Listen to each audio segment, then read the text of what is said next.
Hey everyone, welcome to Quarter Mile Farm. Today is a blessing and I need to take advantage of it. I cannot squander this day. Today it is sunny. For the past day and a half we had non-stop rain, like literally Portland style weather. If you're not familiar with the Portland, Oregon area, it can get drizzly there and last for a while, right? Kind of like Seattle too. This side of the state, it doesn't always get that way, and our rains are usually in thunderstorms or sprinkles here and there. Maybe a good rainfall for half a day, but a day and a half of constant rain, and I loved it. I loved it, but I'm also freaking out because we're supposed to get our first frost either, I think tonight, maybe tomorrow night. And I still have green tomatoes on the plants and probably some red tomatoes on the plants. So I need to get these out of the garden because I don't have enough tomatoes put up for the year that I wanted to be able to put up. So I need to get them out of the garden and into the pantry. So if I wait any longer, I probably will lose most of the rest of the tomatoes that we have. So I need to get those. Also on my list, but I probably won't get to right away, sweet potatoes. Gotta harvest my sweet potatoes. And then my peanuts. I need to harvest my peanuts.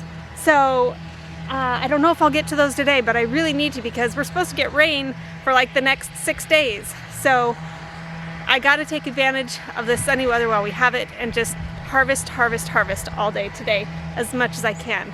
Even though I'd rather be inside crafting and doing fun stuff like that. So let's get to work.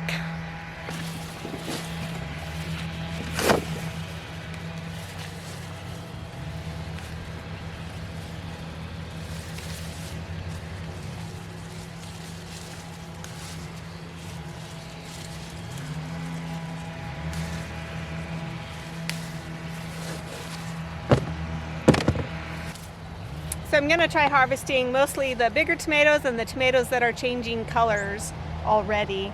And from there, we'll see how many boxes I get. And then if I have enough boxes to put more, then I'll go ahead and start on the smaller ones. The thing with the smaller ones, especially when they're supposed to be a bigger tomato to begin with, is that these probably won't get red. These right here, they have a little bit better chance of getting red. It's actually even starting to turn color there. But this one isn't necessarily turning color, but it has a higher chance of turning red than the smaller ones do. So these are likely just going to be food for birds, food for the chickens. So I'm not worried about this size so much. Things like these tomatoes with the cracks in them, they could possibly turn, but with these cracks, they're likely to start going moldy before they get ripe enough to use. So I might, like this one is probably in better shape than that one. So this one has a better chance of actually being usable later. This one, not so much, so it's probably just gonna go to the chickens. I had come through the other day, a couple days ago, and I picked some of the tomatoes that were turning from these couple bushes here. But we still have some more that are turning colors on some of these inner bushes that I didn't get to.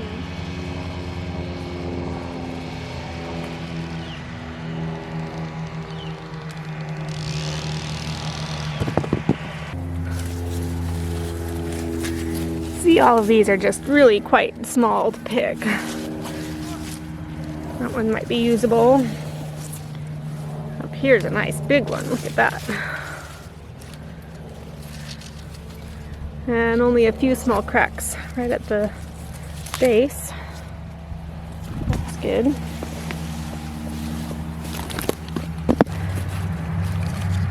That one's turning red, but it's got that crack there. We'll see if I can save it. This one right here, that's not going to keep it all. Ring around the top there. It's not going to do good. This one has a lot of smaller ones growing on it.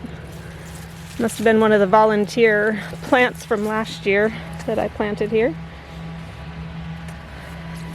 This plant has a lot of ones ripening on it. Okay, I'm just going to go through and do a bunch of harvesting, and I'll show you how much I get when I'm done.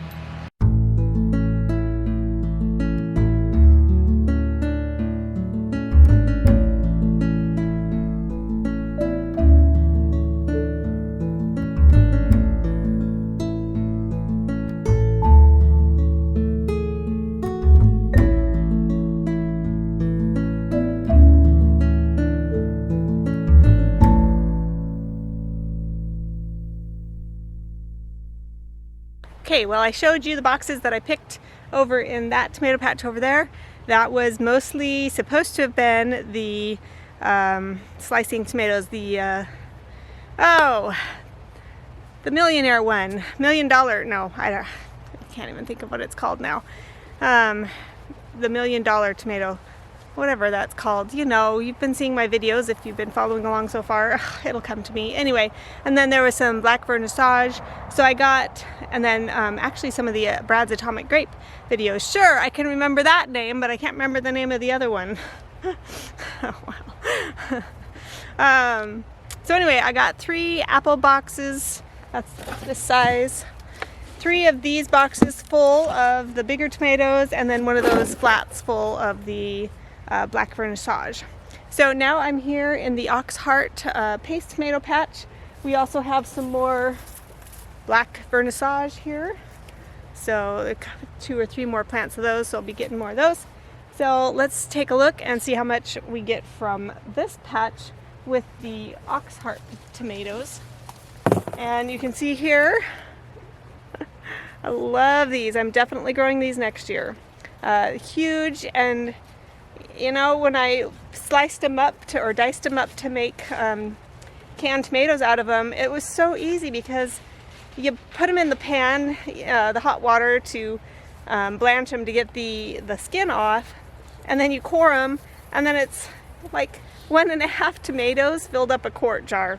So these are just awesome tomatoes. So definitely growing these again next year. So I'm going to go through now and see how many of these we get, and I'll be back to let you know.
Planted these plants way too close together, so I can't hardly get in between the rows here. Yes, from here to here is the space between the rows. So, you know, not very easy to get in there, but I was squeezing my way in here to come pick the tomatoes that I can reach in here that are ripe. And I found just a treasure trove of them. Lots and lots of them. Nice big ones. So let's get to picking these. And then there's that black fernisage I dropped.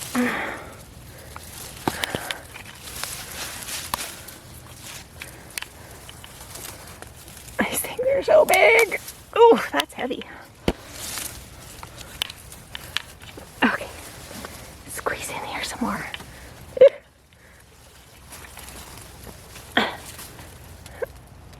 There we go.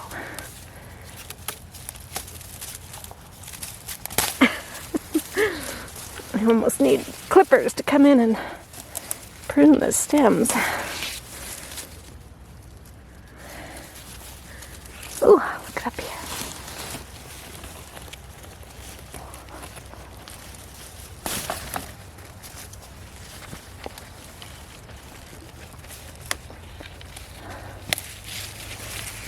That's a really big one. Look at that. I need both hands for this. Okay. I'm struggling to get a grip on it so I can pull it. So big. There we go.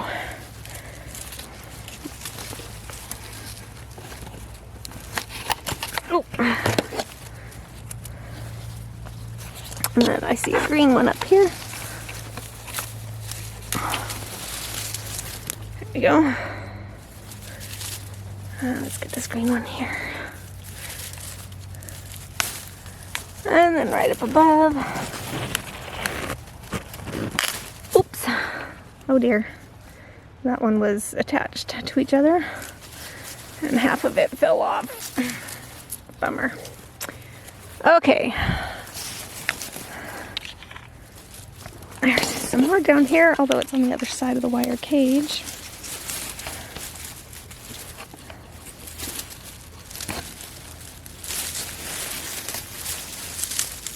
That one's quite ripe. Beautiful. Okay, I'm gonna have to squeeze my way in now some more to get some of these other ones, like that one right there. But I need to move this pile out of the way so I don't squish them.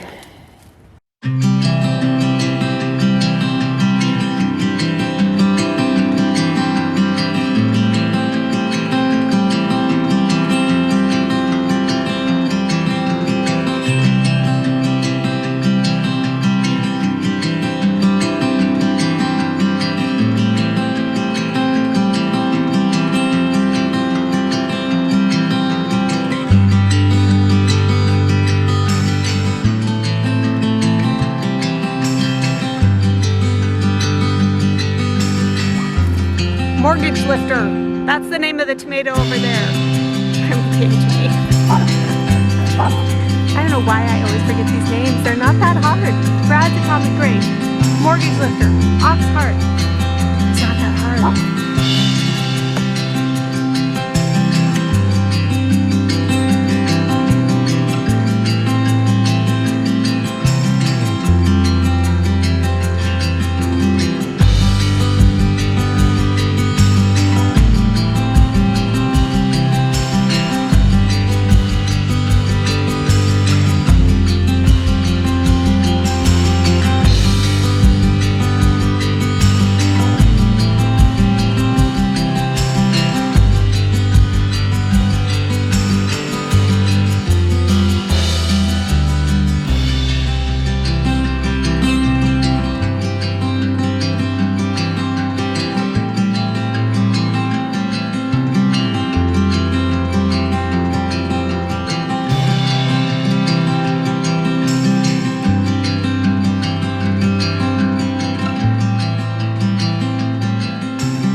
Okay, there's still a lot of green tomatoes left on the plants, but they're more of the smaller ones.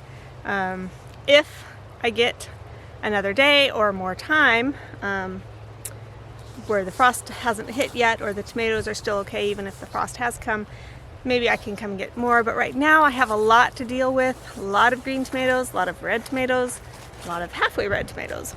So I've got to go in and sort these now, put them in single layers, especially the larger ones. They will tend to bruise as they're ripening, so if they have tomatoes on top of them, they'll start to go bad.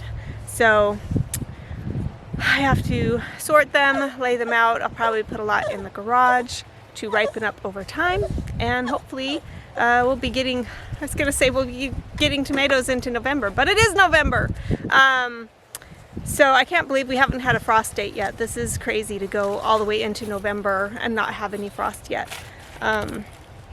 So anyway, maybe we'll get tomatoes all the way into December and maybe even January. We'll see. That's exciting though. I have a lot of tomatoes to work with now. I have a lot of cherry tomatoes to pick still. I would like to do some of those up as dehydrated, like the sun-dried tomatoes type of thing. Those are just a hassle to deal with because they're so small. They take a long time to pick. I like these big ones. Anyway, so I gotta go in and fix lunch. I gotta take care of these tomatoes.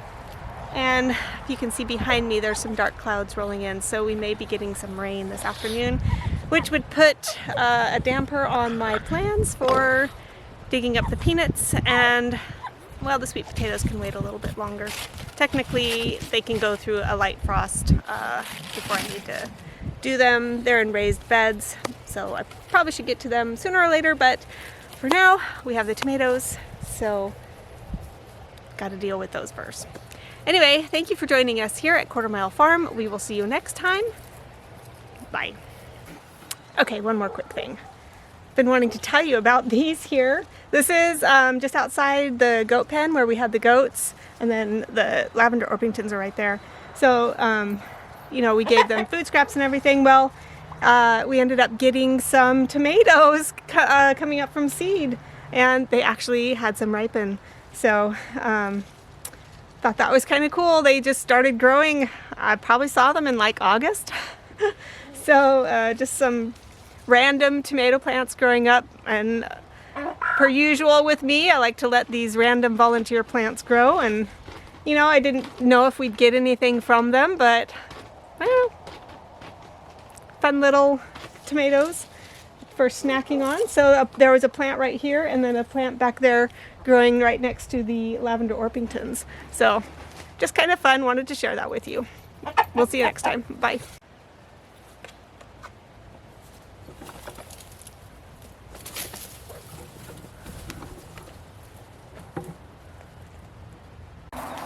Okay, one more thing.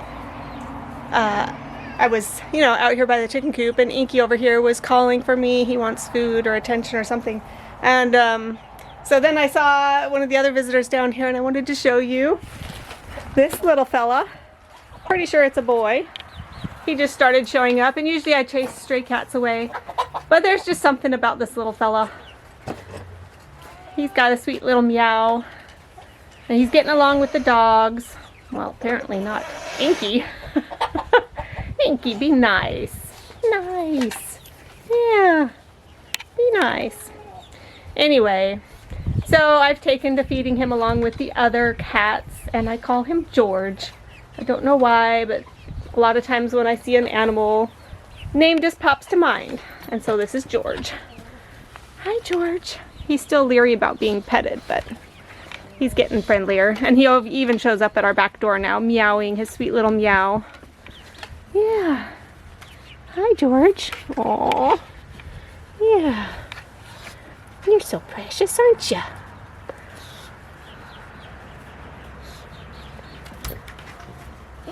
So I don't know who he belongs to. I don't know if any of the neighbors claim him. He doesn't have any collar or anything. But he just kind of shows up, and I feed him when he shows up. And we get along with him, don't we, Tiger? Yeah. Oh, there goes Inky up for his turn at the food bowl. I put it up there so our dog can't get into it, Juno. If it's down here, he can get into it. And I also put it up there in the hopes that the skunks and the possums aren't as easily, it's not as easily accessible for them. So, oh, sweet kitty. Okay, now we're gonna say goodbye.